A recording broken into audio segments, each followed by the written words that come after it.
امام زین العابدین جب مدینہ منورہ پہنچے تو مدینہ منورہ جانے کے بعد آپ صرف روتے رہے. اس کے بعد پوری زندگی آپ نے کبھی ٹھنڈا پانی نہیں پیا, کبھی ٹھنڈا پانی نہیں پیا, آنسو نہیں تھمتے تھے, روتے تھے. ایک دن کسی نے پوچھا کہ آپ بہت روتے ہیں, آپ کی آنکھوں میں آنسو بہت ہے. تو آپ نے جواب دیا تھا کہ کیوں نہ روؤں,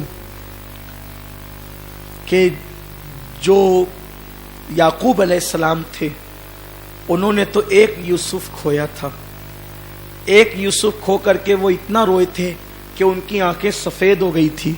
میں نے ایک نہیں, میں نے تو 19 اپنے خاندان کو, اپنے خاندان کے 19 افراد کو اپنی نگاہوں کے سامنے شہید ہوتے اور ان کی لاشوں پہ گھوڑے دوڑتے دیکھیں, میں کیوں نہ روؤں.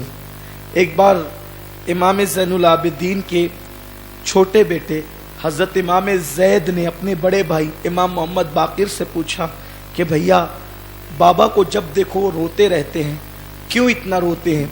تو امام باقر نے کہا تھا, زید جو صدمے تیرے باپ نے اٹھائے ہیں اگر وہ صدمے پہاڑ پہ ڈال دیے جاتے تو پہاڑ بھی پگھل جاتا اور پہاڑ بھی ریزہ ریزہ ہو جاتا.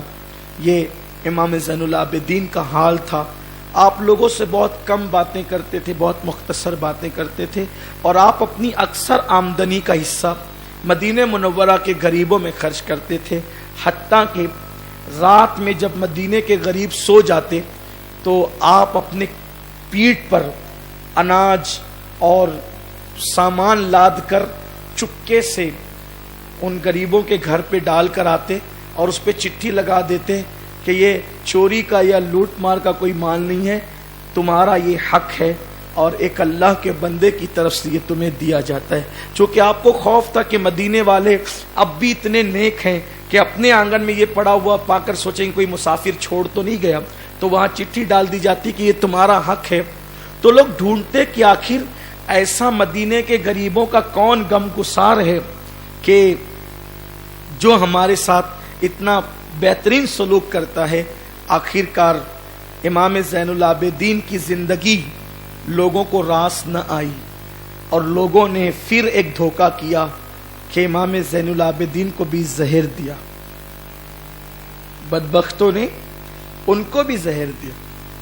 خاندان نبوت کی داستان خون سے رنگین ہے, شہادت سے بھرپور ہے. آپ کو بھی زہر دیا, اور زہر جب دیا گیا تو آپ اس کی تاب نہ لا کر 18 محرم کو آپ نے جام شہادت نوش فرمایا. اور جب آپ کو غسل دینے کے لیے تختے پہ لٹایا گیا تو جب پیٹھ پر پانی ڈالا جا رہا تھا تو اس پر بوریوں کے نشان تھے.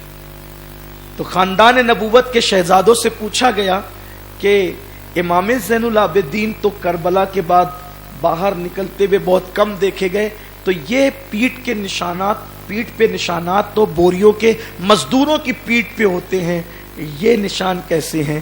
تب مدینے کے مسکینوں نے پکارا. آج اس پر اسرار غم گسار کا پتہ چل گیا. جو غریبوں کے گھروں میں بوریاں ڈال کر اناج کی جاتا تھا وہ کوئی اور نہیں تھا, وہ حسین کا بیٹا علی ابن حسین تھا.